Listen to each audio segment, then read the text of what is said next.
जगत सारा क्षणिक है और आत्मा एक नित्य है।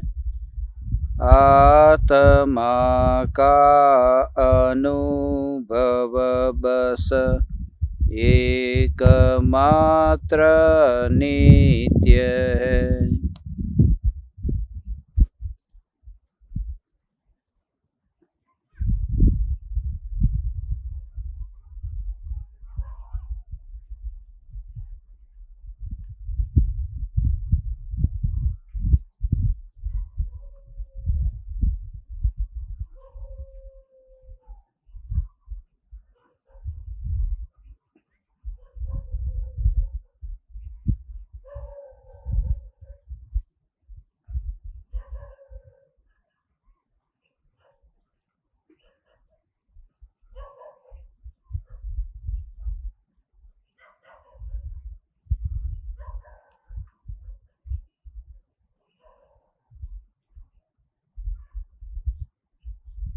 चैतन्य स्वभावी भगवान आत्मा अनादि अनंत शुद्ध चैतन्य मात्र है। ज्ञान मात्र है।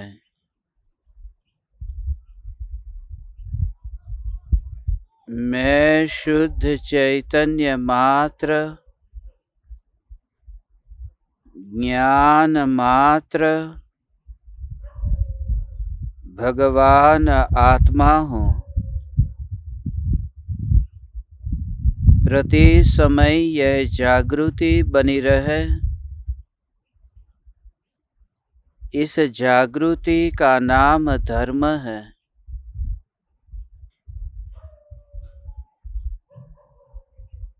देह की प्रत्येक क्रिया के काल में और विकल्पों के बहते प्रवाह के काल में ज्ञानी को यह जागृति रहती है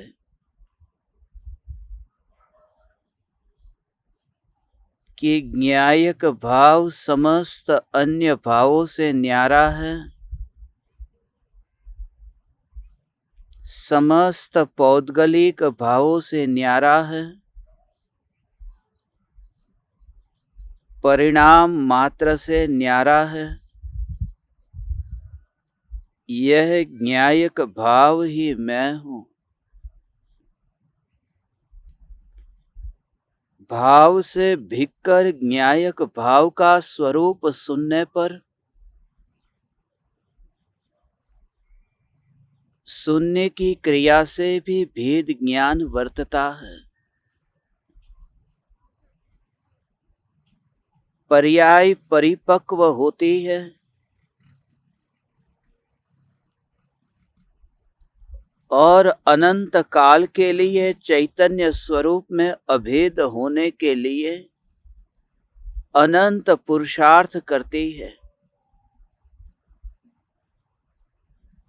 ऐसा अनंत पुरुषार्थ का आधार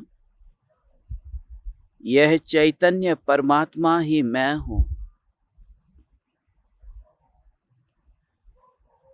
न क्रिया पर जोर है, न परिणाम पर जोर है, न अभिप्राय पर जोर है। क्योंकि क्रिया भी क्षणिक है, परिणाम भी क्षणिक है और अभिप्राय भी क्षणिक है। क्रिया है जो वर्तमान में मनुष्य का देह है।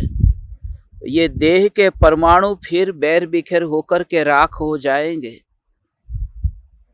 तब वह 4 हाथ जमीन देखकर चलने वाला देह वहां नहीं होगा। ये जो परिणाम है कि किसी भी जीव का घात मुझसे न हो और सावधानी पूर्वक मैं चलूं, ये चलते समय भी उन परिणामों में भी ये भेद ज्ञान निरंतर है और अभिप्राय भी ऐसा ही है कि इन क्रियाओं में या फिर इन परिणामों में धर्म नहीं है। धर्म तो चैतन्य स्वरूप की जागृति है। ये अभिप्राय का नाम ही सम्यक अभिप्राय है, जिसे सम्यक दर्शन कहते हैं। इन तीनों से जो भेद ज्ञान करता हुआ ज्ञानी स्वयं को ध्रुव चैतन्य स्वरूप ही मानता है, यह चैतन्य की ध्रुवता ही मैं हूं। ये ध्रुव की ध्रुवता को इतने अहोभाव से सुनकर के जो यही भावना भाता है कि मैं ध्रुव हूं, मैं ध्रुव हूं, मैं ध्रुव हूं, तो इस प्रकार के भावों से अंतर में यह श्रद्धा दृढ़ होती है। एक ही घटना, एक ही विचार और एक ही प्रकार की क्रिया जैसे दृढ़ता लाती हो, ऐसे ही ये बार बार किया गया चैतन्य तत्व विचार, मैं चैतन्य हूं, मैं चैतन्य हूं, मैं चैतन्य हूं, मैं चैतन्य हूं, मैं चैतन्य हूं, लंबा काल बीतने पर भी अंतर में वो जो बीजारोपण हुआ है वो अंदर में है, वो व्यर्थ में जाने वाला नहीं है। और कैसे भी संयोगों के काल में यदि चैतन्य तत्व के जोर से यदि तत्व विचार और चिंतन होगा तो इस भव में नहीं तो किसी ना किसी भव में सम्यक दर्शन की प्राप्ति होगी ही होगी। क्योंकि जो संस्कार में है वो कभी ना कभी वो उदय में आएगा। जैसे भूतकाल की मलिन वृत्तियां इस भव में उदय में आई है। बच्चे को क्रोध करना कौन सिखाता है? फिर भी बच्चा क्रोध करता है। यह मत समझना कि पिता क्रोध वाला है इसलिए बच्चे को क्रोध आता है। यह मत समझना कि उसके माता पिता कषाय वाले हैं इसलिए बच्चे को कषाय होते हैं, क्योंकि माता पिता तो कषाय वाले होंगे ही, विकार वाले होंगे ही। यदि विकार वाले नहीं होते तो फिर ये बच्चे का जन्म भी कैसे होता? विकार तो माँ बाप में था मगर बच्चे में वह विकार का भाव नहीं आया। जैसे महावीर भगवान को ही देखो तो राजा सिद्धार्थ और त्रिशला देवी, उनके अंदर विकार तो था, काम की वासना का भाव था। उस वासना से ही तो ये वर्धमान का जन्म हुआ। मगर वर्धमान के जीवन में वो विकार का भाव न आया। वर्धमान ने भर जवानी में 30 वर्ष की उम्र में ही मुनि धर्म अंगीकार कर लिया। बचपन से ही जिनका चित्त वैराग्यमयी था तो माँ बाप के संस्कार उस बेटे में नहीं आए। ये इस बात को समझना कि कोई भी जीव किसी पराये के भावों को अपने में लेता नहीं है। प्रत्येक जीव का स्वयं का भाव है, स्वयं की होनहार है और स्वयं के ही पूर्व के संस्कार है। वो इस बात को बताते हैं कि इस बार यदि ये चैतन्य तत्व विचार अंतर की भावना से यदि हुआ है तो इस भव में यदि सम्यक दर्शन न भी हो उसकी फिक्र क्यों करता है? क्योंकि अंदर में जो संस्कार दृढ़ हो रहा है कि मैं ध्रुव चैतन्य परमात्म तत्व ही हूं, इस संस्कार के बल पर सम्यक दर्शन कभी ना कभी होगा। क्योंकि संस्कार उदय में आए बिना रहते ही नहीं, वो संस्कार के अनुरूप ही बाहर की व्यवस्था भी उसी प्रकार की होती है। जैसे इस भव में किसी ने इतना पाप किया है, 7 व्यसनों का सेवन किया है और 7 व्यसन का सेवन करने के फल में उस जीव को ऐसा कर्म का बंध हुआ कि उसे अगले भव में इतना दुख भोगना है, अब ऐसे जीव को जब अगले भव में इतना दुख भोगना है तो ऐसे जीव को अगले भव में मनुष्य का शरीर कैसे मिलेगा?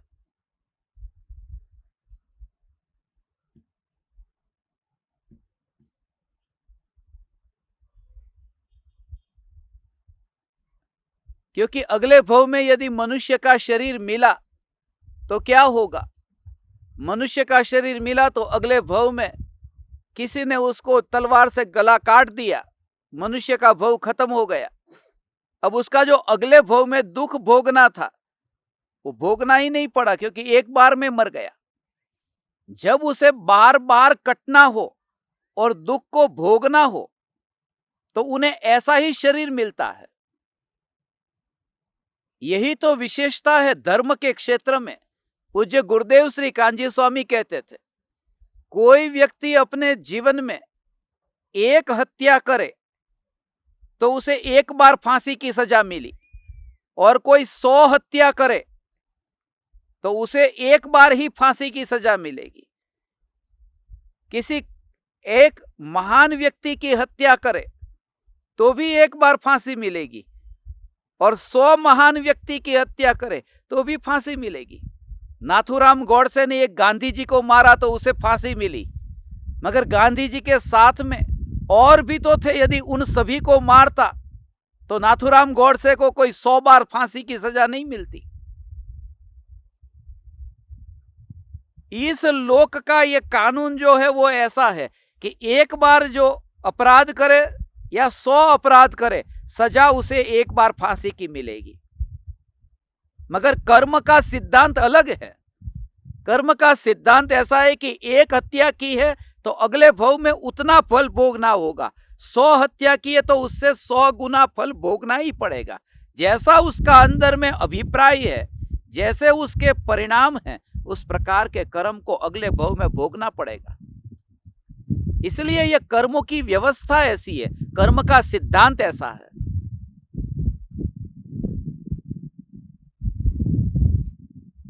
इस लोक की जो कानून की व्यवस्था है वो तो ऐसी है कि साधारण व्यक्ति को यदि नाथूराम गोडसे ने चाटा मारा होता तो नाथूराम गोडसे को फांसी नहीं मिलती। रास्ते पर जाते हुए किसी व्यक्ति को गाली दी होती तो कुछ नहीं होता, मगर गांधी जी को भी गाली देते तो भी कुछ नहीं होता। मगर गाली के बदले में गोली दी तो ये फांसी की सजा मिली। मगर ये लोक में भी जो सजा मिलती है उसमें भी जैसे विभाजन है, कितना बड़ा अपराध किया है।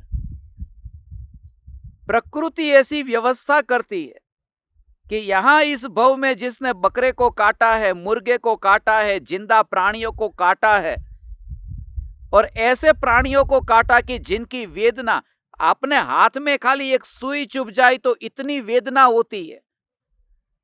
जब जिंदा ऐसे मुर्गे को सीधा ही चाकू मार करके उसका गर्दन काट देना, तो उसकी अंदर की वेदना की कल्पना कर सकते हैं?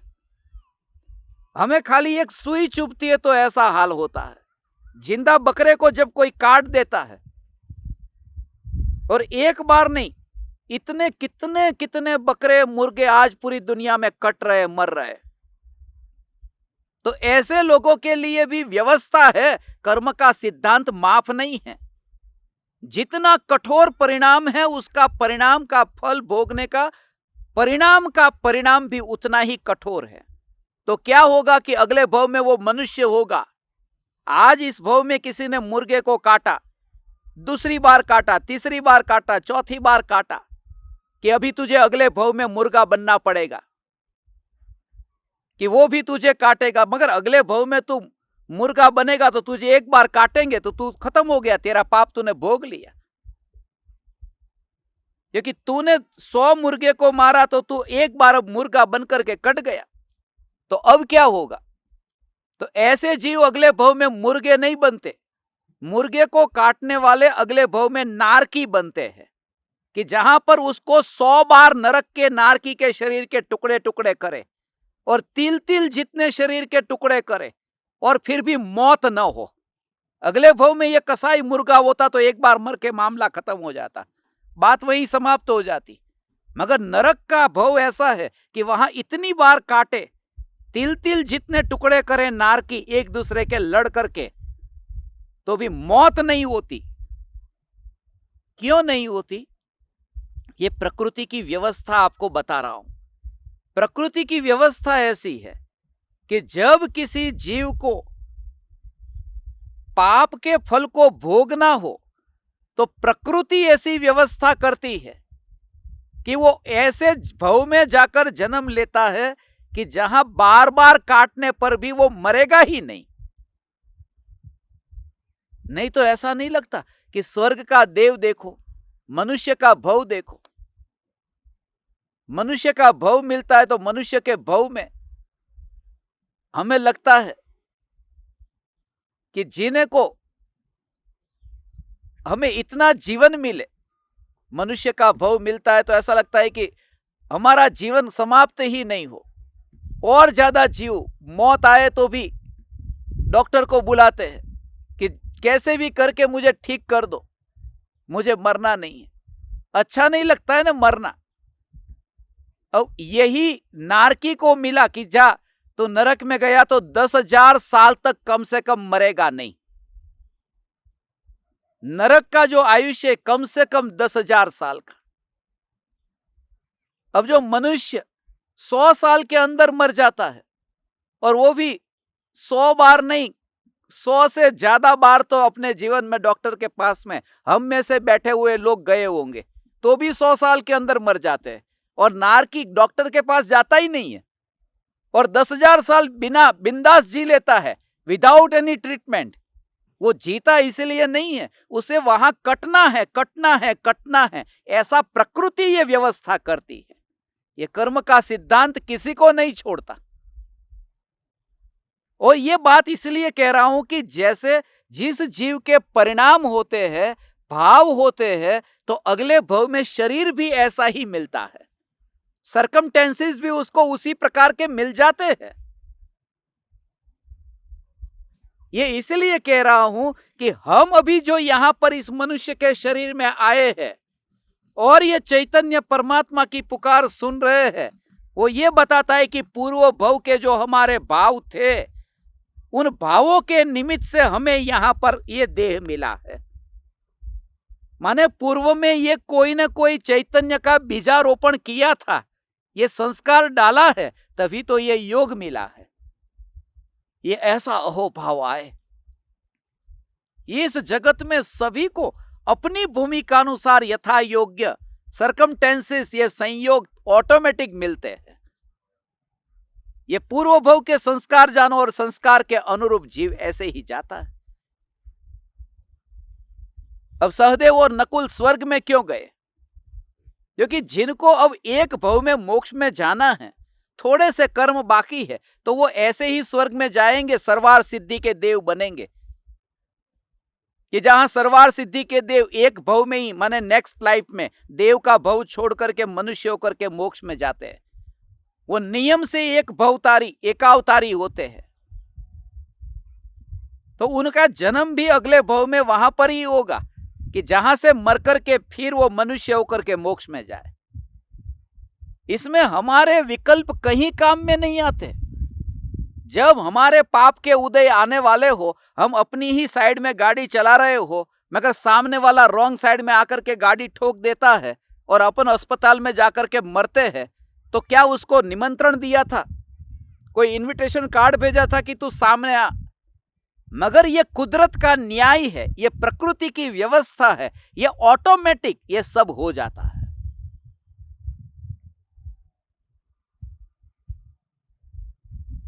ये व्यवस्था ऐसी है। ये लाइव मैच नहीं है, ये रिकॉर्डेड मैच है। कि भारत ऑस्ट्रेलिया का लाइव मैच देखने गए, पता नहीं है क्या होगा, चल थोड़ी कोशिश कर तू और एक छक्का लगा दे, लगा तू, लगा छक्का, लगा छक्का। ये लाइव में ये भाव आता है। और रिकॉर्डेड जो होता है तो उसमें पता है कि ये पहले हो चुका है और वो अभी दिखाई दे रहा है। तो ये दुनिया में अभी जो हमें दिखाई देता है वो लाइव नहीं है, हमारे लिए लाइव है केवली परमात्मा के लिए तो रिकॉर्डेड है कि अपने ज्ञान में उन्होंने पहले से जाना था, जो हमें अभी लाइव दिखाई दे रहा है। और इसी वजह से ये उत्तम योग जो मिला है, अहोभाव आए कि मुझे ये चैतन्य परमात्मा की पुकार कान में पड़ी है, अब पाप से निवृत्ति हो। क्योंकि ये कुदरत का न्याय है।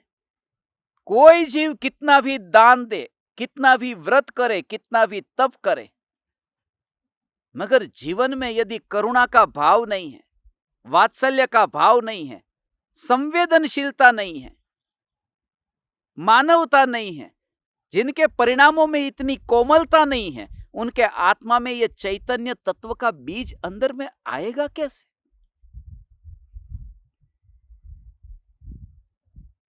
आएगा कैसे? जो इतना भी अंदर में, क्योंकि जिसने मानो कि समझने के लिए कि प्राणी को मारा, कोई भी जीव दूसरे प्राणी को मारता है और खाता है, वो क्या बताता है कि तू मर तो मर, तू मर तो मर, मगर मेरा शरीर, मेरा भोग, मेरी वासना यहां छूटनी नहीं चाहिए। क्या कभी विचार आया है कि जिन प्राणियों को ये खाते हैं, उन प्राणियों को वो फूड नहीं है, वो फैमिली है। जो थाली में मुर्गे है, वो मुर्गे नहीं है, वो किसी का परिवार है, किसी की माँ है, किसी का बच्चा है, किसी का परिवार है। वो फूड नहीं है, फैमिली है। और फिर भी अपने देह का मोह इतना हो कि वो पंचेंद्रिय जीव जब कट रहा है, फिर भी इस देह को रस लेना हो, और फिर मैं बैठूं कि मैं चैतन्य परमात्मा हूं, तो आत्मा का अनुभव हो ही नहीं सकता। क्यों?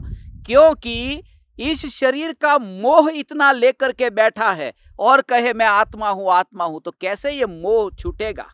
वो मोह थोड़ा ढीला तो पड़े, और मोह ढीला होने का नाम है अंदर में, हृदय के अंदर कोमलता आना।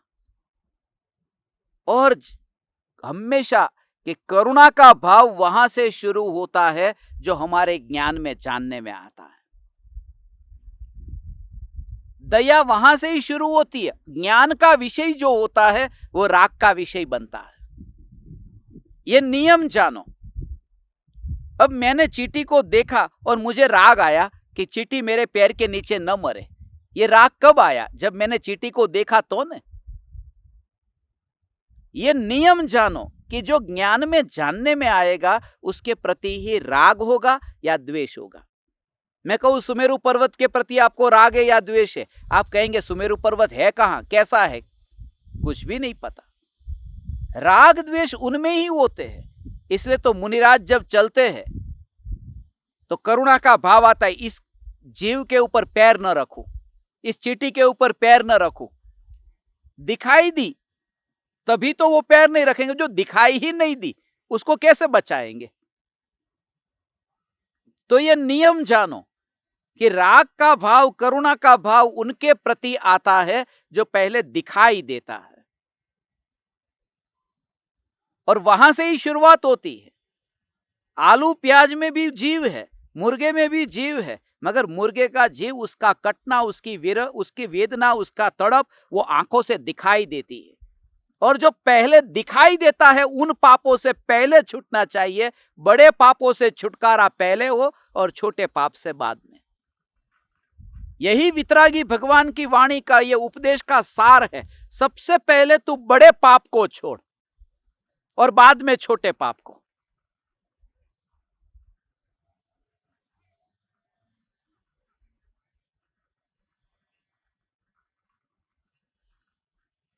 एक आदमी ने कहा था, इंडोनेशिया में मैं था, मैंने उनको कहा कि हम ऑनियन, गार्लिक वगैरह कुछ भी नहीं खाते। बुद्धिस्ट टेम्पल में, आपको शायद पता नहीं होगा, बुद्धिस्ट टेम्पल में वेजिटेरियन रेस्टोरेंट होते हैं साउथ ईस्ट एशिया में। तो Thailand, Laos, Cambodia, Vietnam, Indonesia, Malaysia, Philippines, Korea, इन सब जगह पर, जापान में भी बहुत है। तो ऐसे जगह पर जहां पर बुद्धिस्ट वेजिटेरियन रेस्टोरेंट, तो वहां ऑनियन, गार्लिक नहीं होता।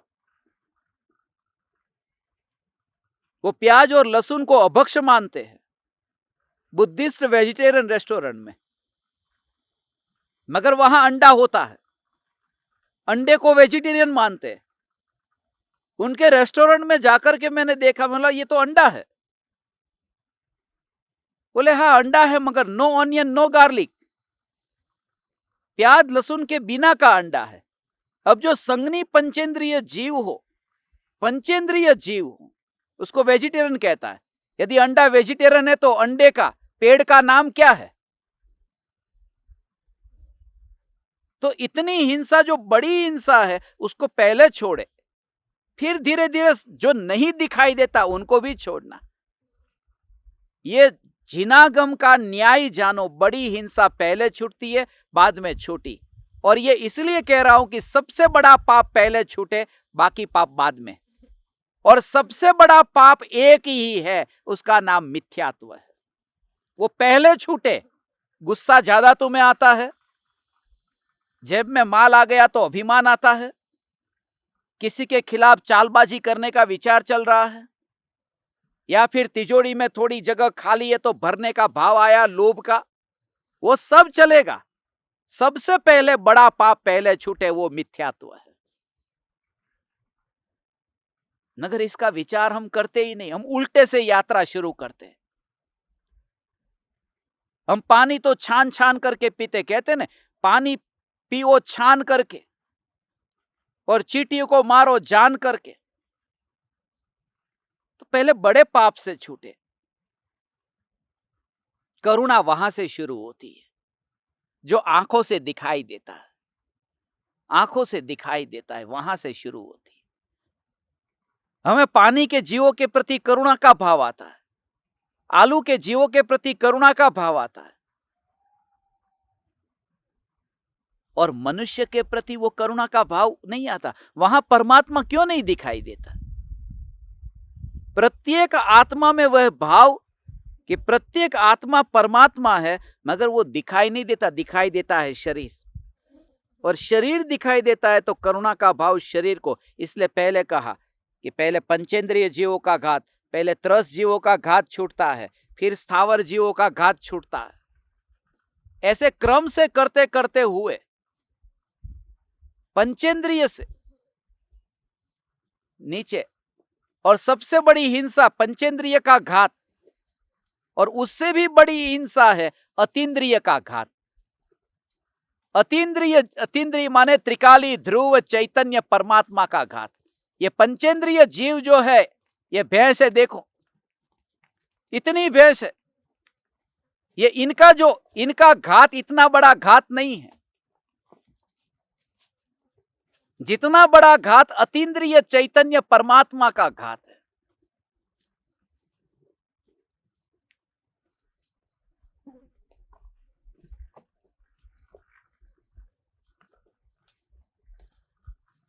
क्योंकि इनका भरोसा है, मैं यहां पर बैठा हूं, देखो लगातार इतनी मोटी मोटी इतनी भैंस आ रही है,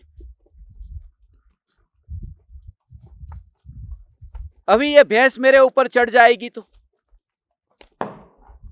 इनका ठिकाना नहीं, मगर इनका पूरा ठिकाना है, मुझे पूरी श्रद्धा है। यदि इसके बदले में कोई मनुष्य आता तो मुझे सावधान करना पड़ता कि भाई संभाल करके यहां रिकॉर्डिंग चल रहा है। यही वजह है कि मुनिराज जानवर की संगति में ज्यादा रहते हैं। आपको यह प्रैक्टिकल एग्जाम्पल से पता चला ना। इतने मनुष्य यदि होते तो एक आध मनुष्य तो कैमरे में अंदर मुंह डालता ही कि क्या चल रहा है अंदर।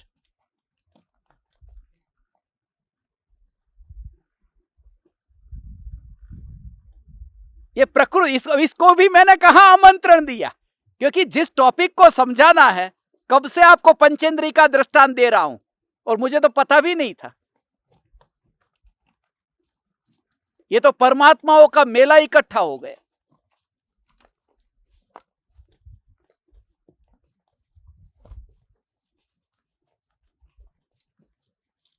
ऐसी चैतन्य परमात्मा की, देखो ऐसे ही हो, चैतन्य चैतन्य चैतन्य चैतन्य ये बोलता हूं, ये पशु भी यहां पर सुन करके जा रहे, मगर उन्हें कुछ नहीं हुआ ना। यदि आत्मज्ञान नहीं हुआ तो इन भैंस की तरह ही तुम भैंस समझ लेना कि वो भी पास से निकल गई, सुन करके निकल गई और हुआ कुछ भी नहीं। ऐसे ही आपने भी सुन लिया चैतन्य चैतन्य चैतन्य, और हुआ कुछ भी नहीं। बस ये पल भर का ऐसा ही साथ है। ये किसी को 2 सेकंड का, किसी को 5 सेकंड का, किसी को 5 साल 10 साल का।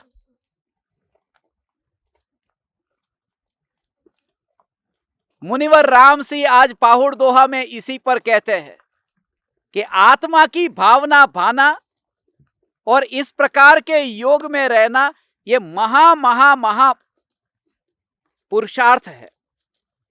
हे चैतन्य परमात्मा, देखो कैसी कैसी हालत है। ऐसे ही इन जीवों को देख करके ये सिद्ध क्षेत्र, ये पहाड़ की यात्रा करने से पाप धुल जाते हैं। यदि ये पहाड़ की यात्रा करने से पाप धुलते तो इन भैंस के पाप तो पहले ही धुल जाते। यहीं पर ही रहते, यहीं पर ही सोते हैं, कुछ नहीं होता। अंतर में चैतन्य परमात्मा का अहोभाव आया कि नहीं आया। हम यहां पर मिले, ये कहते हैं मुनिवर राम सिंह की परमात्मा की आत्मा की भावना भा। तू कितना भी पापी है, तेरा पाप एक निमेष मात्र में ही खत्म हो जाएगा। निमेष का मतलब पता है? निमेष माने आंख। आंख का जो बिल्कुल बंद हुई और खुली, वो इतने टाइम में जितना टाइम लगा ना, उसको निमेष कहते हैं। पलक झपक गई और खुल गई, इतना ही खाली, इतना काल। बोले इतने काल में तेरा अनादि काल का जो मिथ्यात्व का भाव है, यदि तू चैतन्य परमात्मा की भावना भाएगा तो अनादि काल का वो जो भाव है मिथ्यात्व का, सबसे बड़ा पाप, वो दूर हो जाएगा। उसको दृष्टांत से कहते हैं, देखो सुनते हैं। दोहा है 75।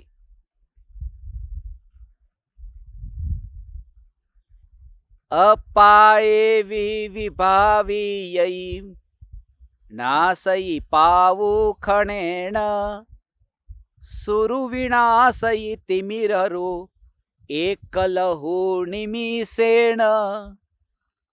जैसे सूर्य घोर अंधकार को एक निमेष मात्र में नष्ट कर देता है, उसी प्रकार आत्मा की भावना करने से पाप एक क्षण में नष्ट हो जाते हैं। ओहो हो, एक क्षण में इन पापों से छुटकारा, खाली भावना पा। पाप छोड़ दे ऐसा कहा ही नहीं। पाप को छोड़ने से पाप छूटते ही नहीं है। आत्मा की भावना भाने से पाप छूट जाते हैं। चैतन्य चैतन्य चैतन्य की भावना करने से कितना भी बड़ा पापी हो, कितना भी बड़ा पापी हो, जितना ज्यादा पापी उतना ज्यादा धर्मी होने की संभावना है। तू एक क्षण के लिए निराश मत हो। आपने कभी यह विचार किया कि 7वें नरक में नारकी को जो सम्यक दर्शन प्रकट होता है, उसका निमित्त कारण वेदना कहा है।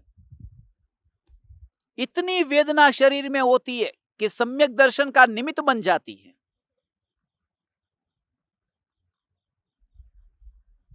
या तो फिर चैतन्य की मस्ती में जो मस्त है वह ध्यान में डुबकी लगा देता है, या फिर अत्यंत अत्यंत अत्यंत दुख से भर गया है, वह आत्म ध्यान में लीन हो जाता है। मिडल वाला जो है, बीच वाला, उसका कुछ नहीं होता। यह समझने जैसा सिद्धांत है, यह चैतन्य की भावना। कोई जीव आत्मा की वितराग परिणति के बल पर इतना निर्मल हो गया है कि वो ध्यान में जाता है। कोई जीव इतनी दुख की वेदना से, पाप से इतना अति पर चला गया है कि वो ध्यान में चला जाता है। और उन दोनों दृष्टांत में पहला दृष्टांत है भावलिंगी मुनिराज कि वितराग परिणति इतनी अंदर में निर्मल है, 3 कषाय चौकड़ी के उदय का अभाव हो गया है, 48 मिनट के अंदर ही आत्मा के ध्यान में लीन हो जाएंगे। जो इतने वितरागी है वो भी ध्यान में डुबकी लगा देते, और जो अतिशय पाप पर, पाप की चरम सीमा पर पहुंच गए, वो भी अंदर में डुबकी लगा देते। यही तो कारण है कि 24 के 24 तीर्थंकर क्षत्रिय क्यों थे, क्योंकि वो पाप की चरम सीमा पर पहुंच। एकाध तो कोई बनिया होता दुकान पर बैठने वाला, एक भी नहीं। ये कोई इत्तेफाक नहीं हो सकता। इसके पीछे गहरा कारण है कि अतिशय जब एक्सट्रीम पर जब चला जाए, तब जाकर के उपयोग अंदर में चला जाता है, और वो भी दिशा सच्ची हो तो। जैसे आपको ऐसे समझो कि तीर छोड़ना है। अब तीर छोड़ना है सामने, मगर तीर को हाथ में पकड़ करके अपन पीछे की ओर क्यों खींचते हैं? तीर को तो आगे जाना चाहिए ना, पीछे क्यों लेते हो? अपनी ओर में छोड़ना तो सामने है ना, मगर जितना तेजी से सामने छोड़ना हो उतना ही पीछे खींचना पड़ता है। ऐसे ही जो उपयोग जितना पाप में गया हुआ है, वही इतना छलांग लगा करके जाएगा। ये इसलिए कह रहा हूं कि तू कितना भी पापी है, निराश मत हो, क्योंकि उल्टी दिशा में यात्रा करने वाला जल्दी पहुंच जाता है। ऐसे ही ट्रांसफॉर्मेशन आता है। यही कारण है कि 7वें नरक में जीव सम्यक दर्शन पाता है, इतनी वेदना को भोगता है, उपयोग छलांग लगा करके स्वरूप में आ जाता है। पाप क्या करेगा? पाप की फिक्र मत कर, कोई भी पाप की फिक्र मत कर। तू पापी होना है तो पूरी तरह से पापी हो जा। मगर हम समझदार लोग हैं, 7वें नरक के नारकी को सम्यक दर्शन हो जाता है, और हमें सम्यक दर्शन नहीं, मनुष्य को हमें नहीं होता। किसी का बेटा, जवान बेटा मर गया, वहां जाकर के हमने पूछा क्या हुआ था, कि बीमार था, अस्पताल में था, इतने दिनों से ट्रीटमेंट चल रही थी। फिर वहां पर आ गए, कोई बात नहीं, आत्मा अमर है, इस जन्म में नहीं तो अगले जन्म में ऋणानुबंध होंगे तो दोबारा मिलेंगे। ये सब क्या हो रहा है मालूम है? ये सब हम चर्चा करके एक सेटिंग कर रहे हैं, अपने माइंड को सेट कर रहे हैं कि भाई तो आत्मा में लीन मत होना, बहुत ज्यादा टेंशन मत लेना, आत्मा अमर है, मेरे को भी मौत आने वाली नहीं है, मैं भी अगले भव में रहूंगा, तो बैलेंस रहता है, जा फिर दुकान पे चला जा। नहीं तो इतना दुख से भर जाए, नीलांजना की मृत्यु के बोझ से भर गए, तो राजा ऋषभदेव को यह विचार नहीं आया कि अरे नीलांजना, तेरी मृत्यु हुई, तेरा आत्मा तो अमर है, तुझे तो कुछ होने वाला नहीं है, और बस मैं नाटक देखता रहूं। वो इतना भर जाता है अंदर के क्षणिक के बोझ से कि उपयोग अंदर में चला जाता है। ये गजपंथा की भूमि क्षणिक के बोझ से भर जाने की भूमि है। भगवान, ये भूमि कुछ नहीं करती, मगर ये भूमि पर आकर के ये संस्मरण होता है, जितना दुख से अंदर से भर गया हो, उपयोग छलांग लगा देगा। या फिर मुनि की दशा हो जाए कि उपयोग आत्मा में लीन हो जाए, या फिर अतिशय पाप पर वो इतना अति पर चला जाए, अत्यंत दुख से भर जाए कि उपयोग आत्मा में समा जाए। ये बीच वालों का कुछ नहीं हो सकता। अति पर आना बहुत जरूरी है, अति पर आना जरूरी है। दूध बाहर ऐसे जाता ही नहीं है, हम दूध आग पर गर्म करते हैं, मगर जैसे ही वो ऊपर बाहर निकल जाए, उससे पहले आग से अलग कर देते, फिर दूध को आग पर रखते। ऐसी हालत है। हम पानी को आग के ऊपर रखते हैं और 100 डिग्री टेम्परेचर पर गर्म हो, उससे पहले उसको अलग कर देते। अब समझो कि 95 तक पहुंच गया था, 5 डिग्री बाकी था, अब उतार दिया, अब फिर थोड़ी देर बाद रखा कि 5 डिग्री ऐड कर देता हूं, वो 5 डिग्री नहीं, अब वो 70 डिग्री होगा, 60 डिग्री होगा, तो फिर उतना 40 डिग्री और करना पड़ेगा। जितनी वृत्ति हमारी अति पर होगी उस समय पूरी संभावना है स्वरूप में आने की। और एक दृष्टांत नहीं है। चक्रवर्ती को कैसे, भरत चक्रवर्ती को यह वैराग्य कैसे आ गया? ये अत्यंत जो भाव था, वो भाव अति वाला भाव, ये कैसे हो गया? राम को सीता के प्रति इतना कठोरता का भाव था ने कि मैं न्याय करूंगा, ये करूंगा, मगर न्याय करने करने में सीता के साथ कितना बड़ा अन्याय हो गया। बेचारी निर्दोष सीता आग में कूद करके उसने अग्नि परीक्षा दी और राम ने अग्नि परीक्षा नहीं दी, मगर राम अंदर से भर गए थे। भर जाना बहुत जरूरी है। यहां यह कहते हैं कि आत्म स्वरूप का विचार करते हुए जो आत्मा की भावना भाता है, वो कोई भी जीव हो, कितना भी पापी क्यों ना हो, एक क्षण में उसमें परिवर्तन, ये एक पल में वो ऐसे पलट जाता है जैसे 12 घंटे की रात का अंधेरा था और एक निमेष में आंख खुली कि अरे ये तो उजाला हो गया। सुबह आंख खुलती है तो अपन देखते नहीं, अरे आंख बंद करके सोया था और ये तो उजाला हो गया। हे ज्ञान दीपक, हे चैतन्य परमात्मा, कितना भी तू पापी है, कितना भी तू पापी है, you are most welcome to Siddhshila, you are most welcome, come आजा, आजा तू। मगर इतना पाप तू कर, इतना पाप तू कर। ये रिकॉर्डिंग करके लोग इतना टुकड़ा निकाल लेते, फिर भेजते, सबको वायरल करते कि मैं पाप करने का कहता हूं, वो आगे पीछे का छोड़ देते हैं। ऐसे लोग हैं, मेरा प्रचार मुफ्त में करते। तू कितना भी पाप कर, मगर पाप किया हुआ व्यक्ति जिसका उपयोग छलांग लगा सकता है। भरत चक्रवर्ती का दृष्टांत है, राम का दृष्टांत है, और यहां तक कि ये 7वें नरक के नारकियों के दृष्टांत है। अरे शेर का दृष्टांत ही ले लो ने, कि जो हिरण का मांस खा सकता है, और वो भी पूर्व में वाणी सुनने वाला, और वह भी 10 भव के बाद में तीर्थंकर होने वाला, और मारीची के भव में नहीं पाया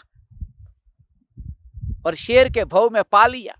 भगवान की वाणी सुन करके नहीं पाया और मुनि का मौन देख करके पा लिया, क्योंकि उसने वाणी को सुना था, सुना था।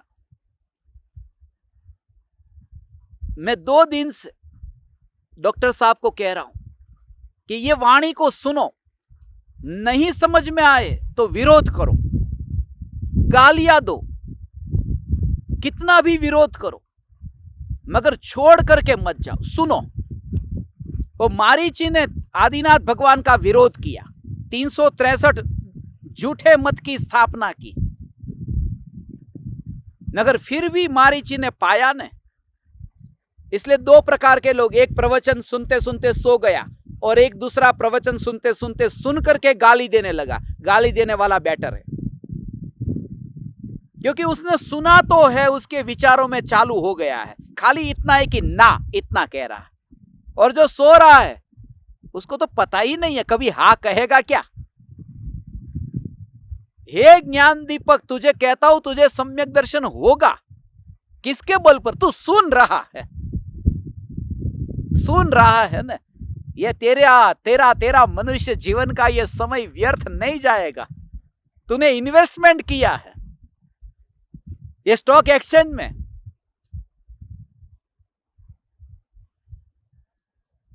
और यहां कोई स्कैम होने वाला नहीं है, चिंता मत कर, क्योंकि तूने तेरा वैभव इन्वेस्ट ही नहीं किया है। जो किया वो राख को किया, विकल्प को इन्वेस्ट किया, ये मनुष्य के देह को इन्वेस्ट किया, वो तू है ही नहीं। और जो तू ध्रुव है वो तो इन्वेस्ट होता नहीं है, इसलिए तेरा कुछ नुकसान नहीं होगा, चिंता मत कर। मगर इतना पक्का है कि ये सुन करके तेरे अंदर में वो दृढ़ता आ रही है, मैं चैतन्य, मैं चैतन्य, मैं चैतन्य, चैतन्य चैतन्य चैतन्य चैतन्य चैतन्य चैतन्य, ऐसी मस्ती अंदर से आएगी। यही बीजारोपण है। कितना भी पापी क्यों ना हो। पवन अंजय ने अंजना के ऊपर कितना अत्याचार किया, मुंह तक नहीं देखना, कितना विरोध का भाव था। ऐसा विरोध करने वाले पवनंजय और मोक्ष में चले जाए? हाँ, हो सकता है। कितनी भी अति पर यहां यही कहते, देखो जैसे सूर्य घोर अंधकार को एक निमेष मात्र में, ये पूरा काल चक्र का हिसाब है। जो परमाणु होता है ना, वो परमाणु गति करता है। परमाणु की गति ऐसी होती है, एक समय में 14 राजू में एक समय में परमाणु यात्रा करे, ऐसी शक्ति परमाणु में है। 14 राजू माने ऊर्ध्वलोक से अधोलोक, ये पूरा 14 राजू आ गया एक समय में। तीव्रता से यदि परमाणु गति करे तो 14 राजू की गति एक समय में कर सकता है। मगर यदि मंद गति करे तो एक प्रदेश से दूसरे प्रदेश में जब परमाणु ट्रैवल करता है तो एक प्रदेश से दूसरे प्रदेश में ट्रैवल करे, उसमें एक समय लगता है। अभी क्या कहा था कि एक समय में तो 14 राजू पार कर लेता है, और यहां एक समय में एक प्रदेश से दूसरे प्रदेश में जाता है। माने वो बात ऐसी है कि एक व्यक्ति ऐसा है जो एक दिन में 100 किलोमीटर यात्रा कर ली, और दूसरा व्यक्ति ऐसा है कि एक दिन में अब 1 किलोमीटर की यात्रा करता है। तो 1 किलोमीटर की यात्रा करने वाला हो या 100 किलोमीटर की यात्रा करने वाले के लिए 100 दिन नहीं चाहिए, वो एक दिन में कर सकता है, क्योंकि उसकी गति ज्यादा है। जब परमाणु तीव्र गति से यात्रा करे तो 14 राजू को पार कर सकता है, और मंद गति से यात्रा करे तो एक प्रदेश से छोड़कर दूसरे प्रदेश में। मगर होता है एक समय, उसको एक समय कहते हैं। ऐसे असंख्य समय जो होते हैं, वो असंख्य समय की एक आवली होती है, अवलिका कहते हैं। और ऐसी जो अवलिका असंख्य समय की, उसमें 1 2 3 ऐसी सब अवलिकाओं में जो उसको 256 अवलिका जब मिलती है, तब जाकर के एक क्षुल्लक भाव पैदा होता है माने उसको तैयार होता है। और एक क्षुल्लक भाव वो स्वस्थ व्यक्ति का जो श्वासोश्वास का होता है ना, श्वास की क्रिया होती है, वो एक क्षुल्लक भाव माने कि जब तक उतने काल के लिए कोई भी प्राणी उससे पहले मरता ही नहीं है, माने मिनिमम लाइफ उतना तो होता ही है, एक क्षुल्लक भाव जितना। वो श्वास का जो चक्र है, श्वासोश्वास का वो श्वास चक्र है, ऐसे चलता है। और वो जो क्षुल्लक भाव है, ऐसे 17 क्षुल्लक भावों का एक श्वास चक्र होता है। ऐसे श्वास चक्र 7 जब हो तब उसका एक स्ट्रोक होता है, 7 स्ट्रोक हो तो उसका एक लव होता है, और 77 ऐसे लव हो, 77 लव हो तो एक मुहूर्त होता है। एक मुहूर्त तो ये कहा, ऐसे 2 मुहूर्त हो, एक मुहूर्त के अंदर 2 घड़ी 24-24 मिनट की होती है ना, तो 24-24 मिनट की ऐसी 2 घड़ी, और उसका फिर ऐसे करो मुहूर्त घड़ी, और ऐसे 30 मुहूर्त, 30 मुहूर्त का फिर एक अहोरात्र होता है 24 घंटे, 48 इंटू 30, तो 30 मुहूर्त की वो एक दिन रात 24 घंटे का ऐसा होता है। ऐसा पूरा गणित है। फिर 15 अहोरात होता है, उसका एक पक्ष होता है, फिर 2 पक्ष का एक मास होता है, 2 मास की एक ऋतु होती है। ऐसे ही फिर 6 मास जब आते हैं तो 6 मास का एक अयन होता है, 2 अयन का फिर 12 मास माने एक वर्ष होता है, और ऐसा वर्ष करते करते उसका लंबा गणित है, इतना लंबा उसका गणित है। उसका वर्णन हम कभी करेंगे, न्यूमरोलॉजी का प्रकरण पूरा कर्णानुयोग का है, तुम्हारा तो दिमाग घूम जाएगा। ये तो टॉपिक जानबूझ के लिया नहीं है, नहीं तो क्रिकेट की कमेंट्री जैसा हो जाएगा। Forward short leg, back drive ने फॉरवर्ड शॉर्ट लेग, और कवर ड्राइव, और मिड ऑफ ने लॉन्ग लेग ने, ये सब ऐसा हो जाएगा, ऊपर से जाएगा। इसलिए अपने लिए सबसे अच्छा मैं चैतन्य हूं। यहां यही कहते हैं कि तू चैतन्य की भावना भा, चैतन्य की भावना भा की मैं देह नहीं हूं, मैं राग का विकल्प नहीं हूं, बस। और किसी भी प्रकार के पाप से भयभीत मत हो। कैसा ये बोध है, बस इतना सहज होकर के कि जो भी पाप हो रहे हैं, हो कितना कितना कषाय का भाव नारकी जीव का, मनुष्य की वेदना में एक सांत्वना मिलती है। कोई बात नहीं, डॉक्टर बचा देंगे, कोई बात नहीं, पत्नी बचा देगी। तो जब बीमार व्यक्ति होता है ना, उसके पास में एक ऑप्शन होता है कि ये दर्द इतना हो रहा है, बचाने वाला कौन? पत्नी है ना। ये दर्द इतना है, मैं कहाँ जाऊं? डॉक्टर के पास जाऊं। मुझे दर्द इतना हो रहा है, एक डॉक्टर से नहीं हुआ, तो लाओ मुंबई के डॉक्टर के पास में जाओ। गांव के डॉक्टर से कुछ नहीं हुआ, मगर मुंबई के डॉक्टर से कुछ नहीं हुआ तो कहां जाओ? कि लाओ मैं अमेरिका चला जाऊं। और वहां से कुछ नहीं हुआ तो कहां जाओ? कि देवी देवता के पास में चला जाओ, मंदिर में चला। अब सातवें नरक में जब वेदना होती है, ना डॉक्टर, ना पत्नी, ना देवी देवता, वो जाए किधर? एक ही जगह बचती है उसके पास में, वो है चैतन्य। इसलिए वहां पूरी संभावना है, जब दुख से भरता है तो अंदर में चला जाता है। इसलिए आगम में कहा, सातवें नरक, तत्वार सूत्र में ये बात खास कही, उसकी टिकाव है सर्वार सिद्धि में, कि सातवें नरक का नार की आनंद की, वहां पर सम्यक दृष्टि नार की आनंद की घूटे पीता है, वह अमृत को पीता है। कोई संयोग आत्मा का कुछ नहीं बिगाड़ता। ये बात अब बहाना निकालना बंद कर दे। मेरी बहू ऐसी है, मेरी सास ऐसी है, मेरे घर की परिस्थिति ऐसी है। कोई परिस्थिति नहीं है, क्योंकि जो स्थित है उस स्थित को परिस्थिति कहां? कोई उदय तेरे नहीं है, ये परिस्थिति तो उदय की है ना। उदय मात्र से नाता टूटे। ये स्त्री मेरी नहीं है, क्यों मेरी नहीं है? काली है इसलिए मेरी नहीं है। वो मेरी नहीं है क्योंकि मैंने शादी नहीं की, बस मेरा उससे संबंध नहीं जुड़ा। काली के कारण ना कह रहा हूं और गोरी के कारण हाँ कहता, ऐसा नहीं। मैं ब्रह्मचारी हूं, मेरी स्त्री नहीं होती। ऐसे ही अंदर से पुरुषार्थ चलता है कि पाप का उदय काली स्त्री, पुण्य का उदय ये गोरी स्त्री। तो पाप का उदय आए तो माना कि मेरा उदय होता ही नहीं है। अरे मेरा पाप का बनी, उदय ही मेरा नहीं है, क्योंकि मैंने उदय से शादी नहीं की, रिश्ता नहीं जोड़ा है। ज्ञान की ध्रुवता को ऐसी देखना कि जिसका किसी के साथ में रिश्ता होता ही नहीं है। ऐसा मैं परिपूर्ण ज्ञान स्वरूप चैतन्य हूं। सच्चे हृदय से भावना भा, बस भावना भा, तब ये इतना सहज भाव पैदा होगा।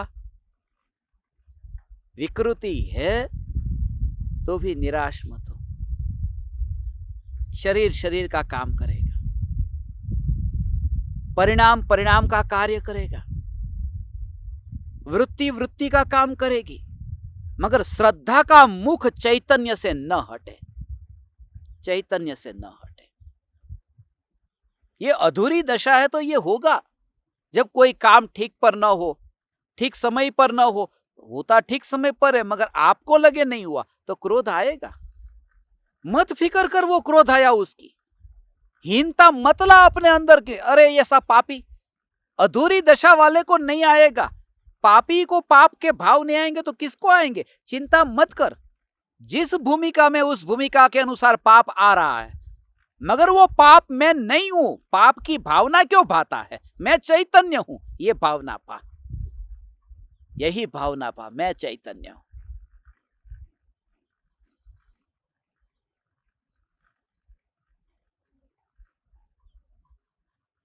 ऐसा ही अंदर में चैतन्य का जोर, जो भी स्थिति है बस सहजता से उसका स्वीकार करता है, सिर पर बोझ नहीं लेता।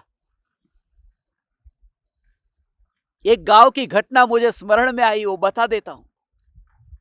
हुआ यूं कि किसी एक लड़की को एक बच्चे का जन्म हुआ। लड़की से अब वो जो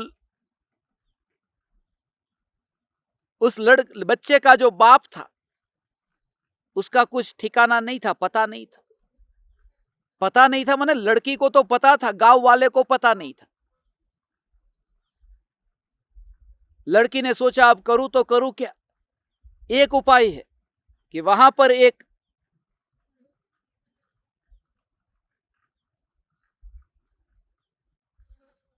संत पुरुष थे। उस लड़की ने कह दिया कि इस लड़के के पिता, वो जो साधु पुरुष है ना, संत है, तपस्वी है, वो इस लड़के के पिता है।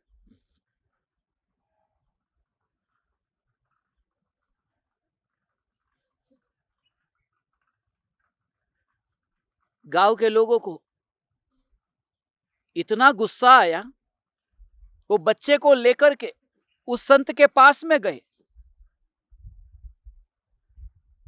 और सीधा ही जाकर के ये कहा, ये बच्चा आपका है। बिना जाने, बिना खोज किए, बिना सत्य को समझे जाकर के कह दिया, ये बच्चा आपका है।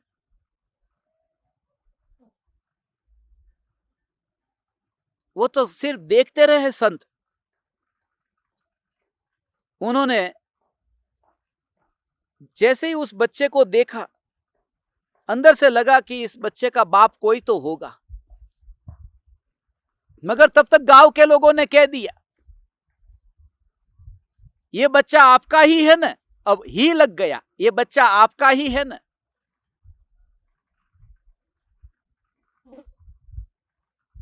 उस संत ने कहा, इज इट सो, क्या ये बच्चा मेरा है? ठीक है, बस इतना ही कह दिया, ठीक है।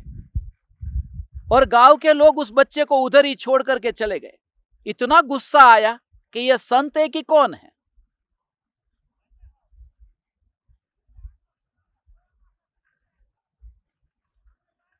अब दूसरे दिन उनके पास में कोई नहीं गया गांव का भक्ति करने।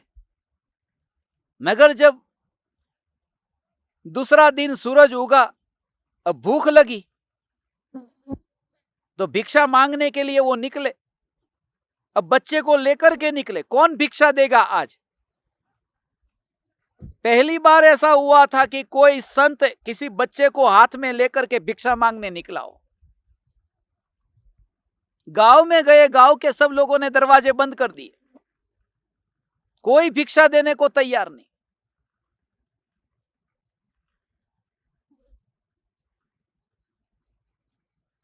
उसने इतने लोगों को कहा, कम से कम मेरे लिए नहीं, इस बच्चे के लिए कम से कम दूध पिला दो तो अच्छा रहेगा। किसी ने दूध नहीं पिलाया। संत को और पता चल गया कि कल तक ये जो इतनी भक्ति करने वाले थे, उनकी भक्ति भी आज पता चल गई। उनका प्रेम और वात्सल्य जो था कि आप जैसे हो और जैसे रहेंगे, हमें हर परिस्थिति में आप ही हमारे संत गुरु है, आज पता चल गया असलियत का। वो संत चलते चलते उस घर पर पहुंचा जिस लड़की का यह बच्चा था। उस संत ने वहां जाकर के उसे कहा, इसे दूध पिला दो, बेचारा बच्चा भूखा है। उस संत की बुरी हालत देख करके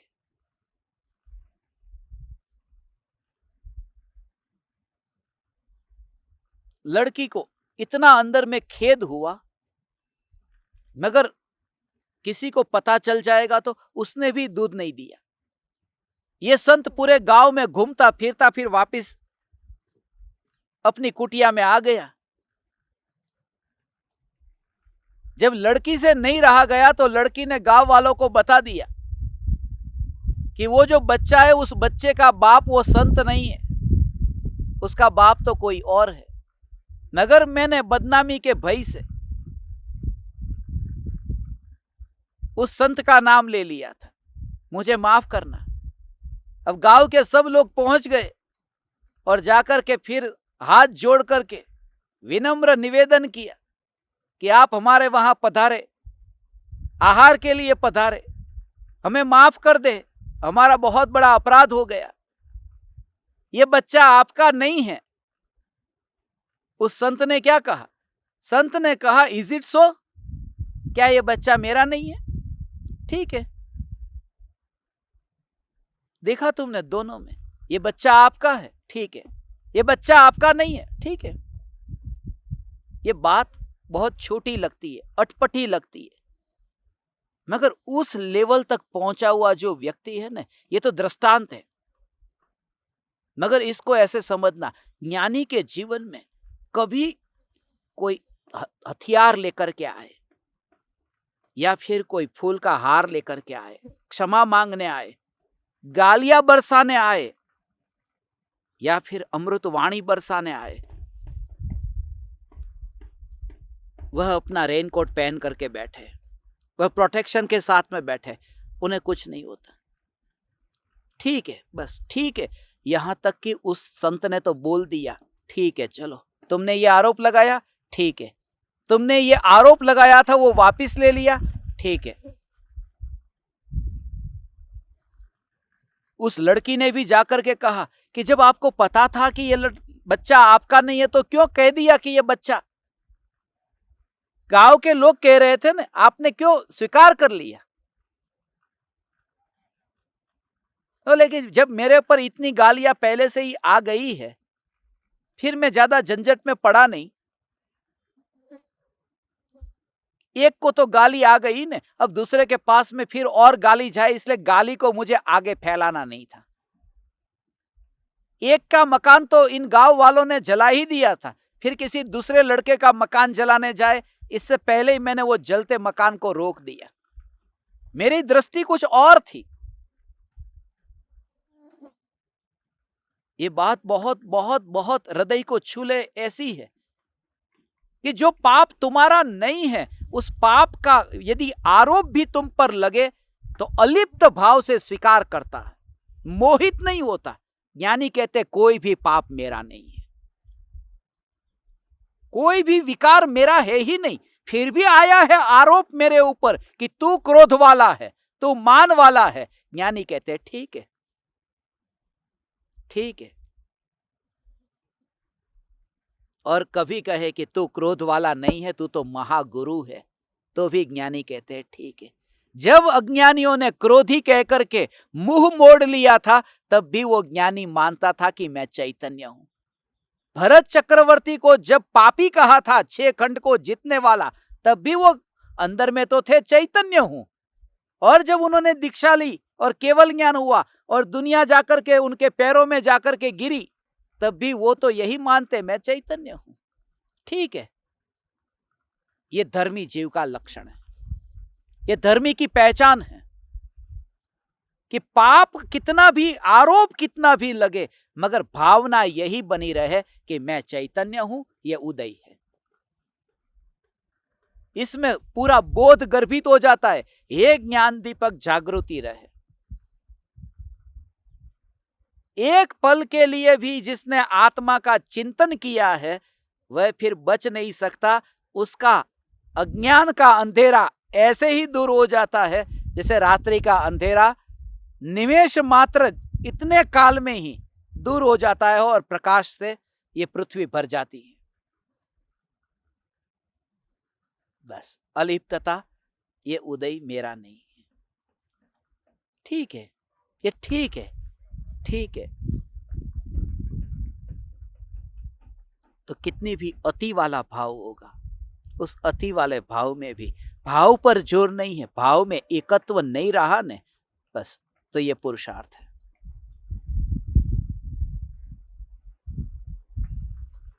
ये तो सभी दृष्टांतों से आपको कहा, जिससे आपकी समझ में ये आए कि आज तक जो ऑपरेशन करते थे बिल्कुल झूठा करते थे। आज तक मंदिर में जाकर के हे भगवान आप वितरागी हो, हे भगवान मैं अपने पापों को अक्षय करने आया हूं, यहां ये कहते हैं आत्मा की भावना भाने वाले का पाप का अक्षय होता है। और यहां जो पाप का, वो कौन सा पाप? हिंसा, झूठ, चोरी, कुशील, परिग्रह की वो बाद की बात है। पहला पाप मिथ्यात्व, आत्म भावना भावता जीव लहे केवल ज्ञान रे, और केवल ज्ञान से पहले आत्मज्ञान रे।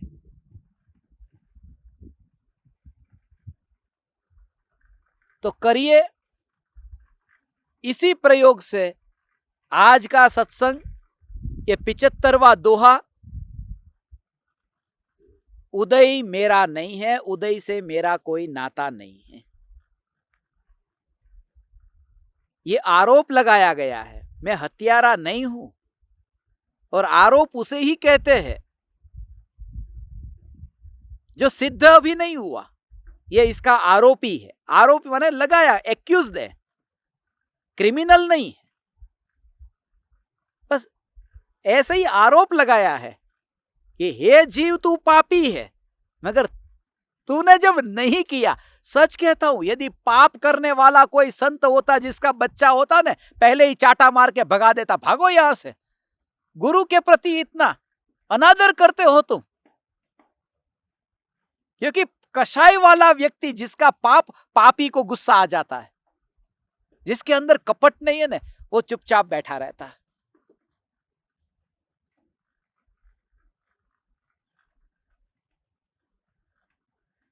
अबे गधे की तरह इधर क्यों देख रहा है? गधा है क्या? तो गुस्सा आ गया है मुझे गधा का। मैं तो मनुष्य हूं, तू मनुष्य है, तुझे इतनी श्रद्धा नहीं है, तभी तो इतना भड़क गया। श्रद्धा होती तो चुपचाप सुन लेता कि मैं मनुष्य हूं।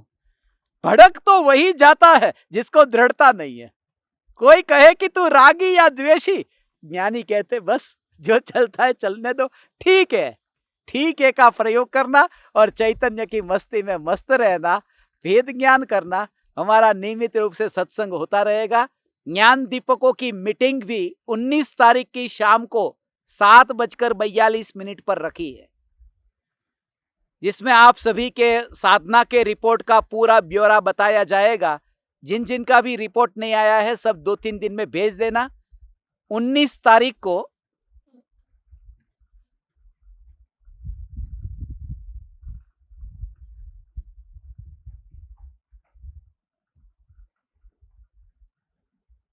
मंगलवार है। मंगलवार के दिन 19 तारीख की शाम को 7:42 पर आपको मैसेज भी भेज देंगे। और इस तरह से प्रयोग करते हुए भेद ज्ञान करना। आपका दिन, आपका जीवन मंगलमय हो, चैतन्यमय हो। आत्म भावना भावता जीव लहे केवल ज्ञान रे। प्रणाम। चैतन्य चैतन्य चैतन्य।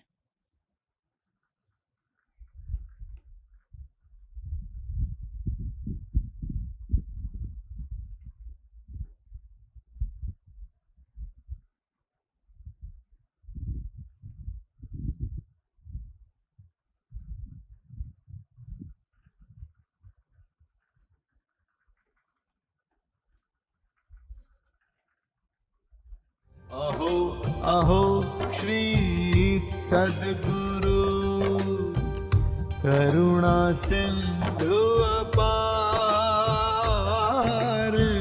इस पामर पर प्रभु किया अहो अहो उपकार,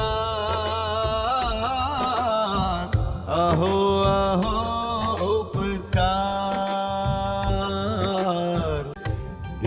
सहित जिनकी दशा वरते देहातीत, उन ज्ञानी के चरण में हो वंदन अगणित, हो वंदन अगणित, अगणित, हो वंदन